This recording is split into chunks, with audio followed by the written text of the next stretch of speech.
your CIGTV News Update. I'm Jay Earhart, in for Donna Bush.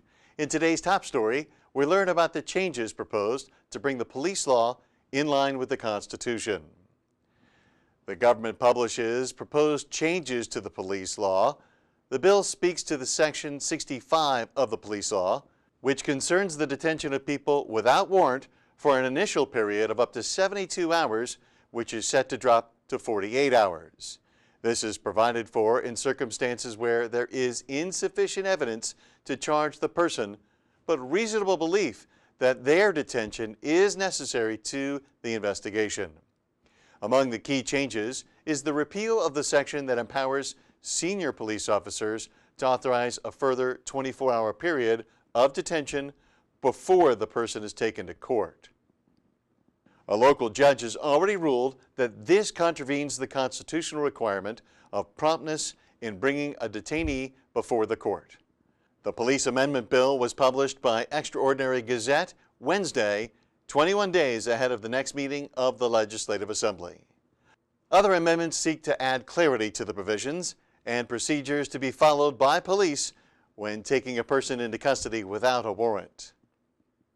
Changes will also allow the detained person to play a more active role in the proceedings and set out guidelines with regards to their detention. To learn more about the proposed changes, visit the Extraordinary Gazette section of the Gazette's website, www.gazettes.gov.ky. The CONCACAF Women's Under-20 Championships gets underway in the Cayman Islands Thursday, and local organizers are ready to provide world-class service. 8 teams from North and South America and the Caribbean will compete at the Truman Bodden Sports Complex. At stake is the right to play in the Women's Under-20 World Cup in Canada later this year.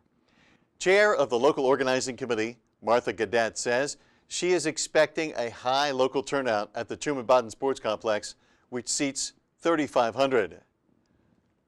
On November 5th, a draw was held at the Westin Hotel that split the 8 teams into 2 groups of 4. In Group A, the defending champion, United States, was pitted against Guatemala, Jamaica, and Costa Rica. Meanwhile, Group B consists of the Cayman Islands, Honduras, Trinidad and Tobago, and Mexico. Sports Minister, the Honorable Osborne Bodden, is set to be in attendance at a press conference which will launch the event. Her Excellency the Governor, Mrs. Helen Kilpatrick, joins the Education Minister, the Honorable Tara Rivers, on a round of visits to the government schools over the next week and a half. The Governor and the Minister began their itinerary with a visit to the East End Primary School Thursday morning. Councillor Winston Connolly was also part of the group.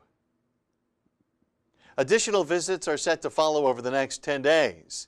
These will be to the Clifton Hunter High School, as well as Northside, Boddentown, Savannah, and Prospect Primary Schools. As always, if you missed today's news update, you can get all the details on our Facebook and YouTube pages. And don't forget to tune in to Radio Cayman's Talk Today program, where the host, Sterling Dwayne Ebanks, gets the inside scoop from Dion Ebanks, the publisher of the Cayman Reporter, which was replacing the Cayman Network. I'm Jay Earhart. Thanks for watching.